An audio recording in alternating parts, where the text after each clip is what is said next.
बंधुओं, कान्यकुब्ज नगरी में एक ब्राह्मण रहते थे। कान्यकुब्ज नगरी अर्थात इस समय अब कन्नौज जिसको कहते हैं, वही उस समय कान्यकुब्ज नगरी था। तो वहां पर एक ब्राह्मण रहते थे जिनका नाम अजामिल था, अर्थात अजन्मा नाम परमात्मा नाम मिलति यह सह अजामिला। जो अजन्मा परमात्मा से मिलने वाला था उसका नाम अजामिल है। और दूसरा अर्थ है अजाम मायाम मिलति यह सह अजामिला। जो अजन्मा परमात्मा से मिलने वाला था वह माया में मिल गया, वही अजामिल है। बंधुओं, ये अजामिल बहुत बड़ा वेद पाठित तथा मातृ पितृ भक्त था। इनकी पतिव्रता पत्नी भी थी, आज्ञाकारी बेटे भी थे, ये सब कुछ था। लेकिन एक दिन पिता की आज्ञा से समिधा बीनने वन चले गए।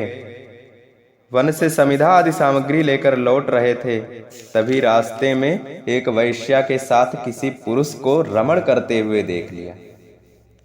तो उस दृश्य को देखकर उसकी मति मलिन हो गई। उसने अपने को बहुत रोकने की कोशिश की, लेकिन नहीं रोक पाया और उसी वैश्या के साथ रहने लगा। पिता का धन लाकर उस वैश्या को खुश करने लगा। यहीं से उसका सारा सदाचार नष्ट हो गया। उसी वैश्या से 10 संतानें हुई। सबसे छोटे बेटे का नाम संतो के कहने से इसने नारायण रख दिया। छोटा पुत्र होने के कारण वह पिता का अत्यंत प्रिय था। उसके पिता अजामिल बात बात पर उसी को बुलाते थे, तो बार बार नारायण नाम बुलाने की वजह से अजामिल के पूर्व के पापों का प्रक्षालन हुआ। एक बार जब मृत्यु का क्षण निकट आया तो काले काले यमदूतों को अपनी ओर आते देख अजामिल डर गया और डर के मारे इसने अपने बेटे नारायण को बुलाया। बेटा नारायण बचाओ।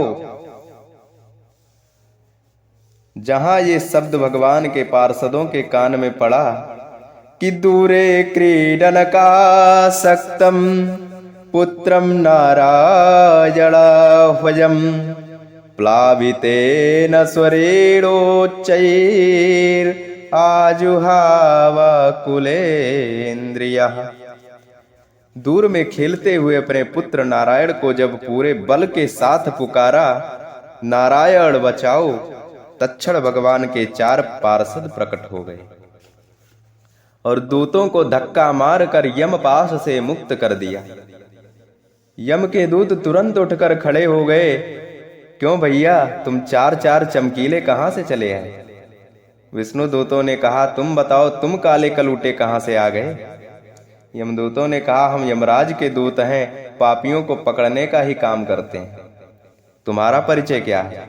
विष्णु दूतों ने कहा, हम भगवान श्रीमन नारायण के दूत हैं। नारायण को पुकारने वालों को लेने हम आ जाते हैं। तुमने सुना नहीं है कितनी जोर से चिल्लाया, नारायण बचाओ, और भी तुम उसे पकड़ने का दुस्साहस कर रहे हो। यमदूतों ने कहा, किसी और को पागल बनाओ। तुम्हें मालूम नहीं, इसके बेटे का नाम नारायण है। ये तुम्हारे मालिक को नहीं अपितु अपने पुत्र को पुकार रहा है। विष्णु दूतों ने कहा, हमें इससे कोई प्रयोजन नहीं। नारायण नाम हमारे मालिक का है और आज से नहीं, अनादिकाल से है। अरे, इसके बेटे का नाम नारायण तो 2-4 साल पहले ही तो रखा होगा, पर हमारे स्वामी का नाम नारायण तो अनादिकाल से। तो बोलो, नाम किसका मानोगे? कि सांकेत्यम परिहास्यम चा स्तोभमहेलनमेव वा वैकुंठ नाम ग्रहणम अशेषाघहरम विदुः। भगवान के मंगलमय नाम का एक बार गान करके जीव के समस्त पाप तत्क्षण भस्मीभूत हो जाते हैं, चाहे वह कैसे भी ले। वस्तु शक्ति ज्ञान की अपेक्षा नहीं रखती। जिस प्रकार अग्नि में दाह तत्व की शक्ति है, अब हमें ज्ञान हो या ना हो, पर आग में हाथ डाल देंगे तो वह जलाए बिना नहीं मानेगी। वैसे ही अनजाने में प्रभु का कोई नाम ले लेवे तो उसे तारना नहीं पड़ेगा, क्योंकि नाम में जो तारक शक्ति है वह तारक शक्ति तो अपना काम करेगी। तुमने श्रद्धा से लिया हो या अश्रद्धा से, उसे कोई प्रयोजन नहीं। इसलिए कहीं भी कैसे भी जपो। भगवत पार्षदों और यमदूतों के बीच इस प्रकार बहुत बहस हुई। यम के दूत अंत में अजामिल को छोड़कर भाग गए। विष्णुदूत भी अंतर्ध्यान हो गए। दोनों के संवाद को अजामिल ने ठीक से सुना था, आंखों से दोनों को देखा, इसलिए तुरंत वैराग्य हो गया। विचार करने लगा कि जब धोखे से नाम लिया तब ये चमत्कार हो गया। कहीं सचमुच मैंने प्रभु को ही पुकारा होता तब तो आज कल्याण ही हो जाता। सबको छोड़कर अजामिल हरिद्वार आया और यहाँ पर खूब भजन करके कि गंगा द्वार मुपे आय मुक्त सर्वानुबंधन, समस्त बंधनों से मुक्त होकर अंत में परम पद को प्राप्त किया। और उधर यमदूतों ने यमराज के सामने काल दंड फेंक दिया। बोले आज से तुम्हारी ऐसी नौकरी हमें नहीं करनी। यमराज ने पूछा क्या हो गया भाई? यमदूत बोले आपकी आज्ञा से हम गए और 4 लोगों ने हमें ही मार पीट कर भगा दिया।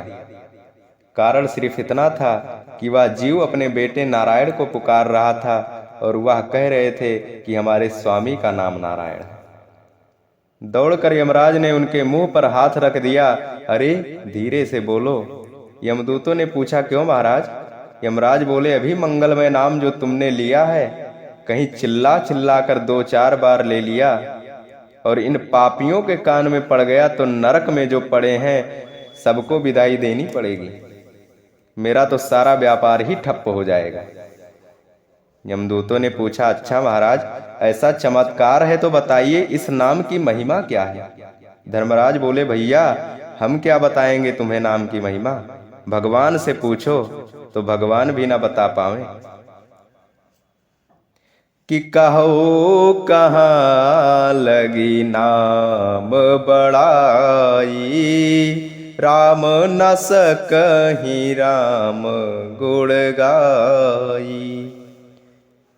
इस प्रकार से जब नाम की महिमा का निरूपण किया तो यम के दूतों ने बोला कि हमें इतना झंझट में नहीं पड़ना, हमें केवल इतना बता दो कि हम किसे पकड़ने जाएं और किसे नहीं।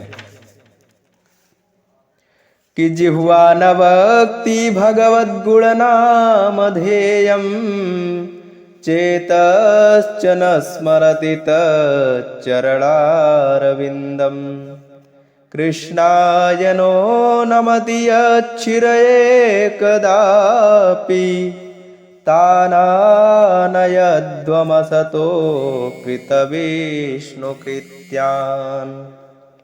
यमराज कहते हैं जिनकी जिह्वा से हरि का नाम न निकले, चेतश्च न स्मरति तच्चरणारविंदम, जिनका सिर हरि के चरणों में न झुके, जिनका चित्त हरि के चरण कमलों का चिंतन न करे, तानानयध्वमसतो कृतविष्णुकृत्यान्। बस ऐसे ही लोगों को लाया करो, बाकी किसी को हाथ मत लगाना। सुखदेव जी कहते हैं राजन, ये कथा मुझे कुंभज अगस्त्य महर्षि ने मलय पर्वत पर भगवत सेवा में सुनाई थी, जो आज प्रसंगानुसार मैंने तुम्हें सुना दिया। अब तुम ही बताओ इससे ज्यादा नाम की महिमा और क्या हो सकती है। कि हमारो धन राधा श्री राधा श्री राधा, हमारो धन राधा श्री राधा श्री राधा। परम धन राधा राधा राधा राधा राधा, परम धन राधा राधा राधा राधा राधा।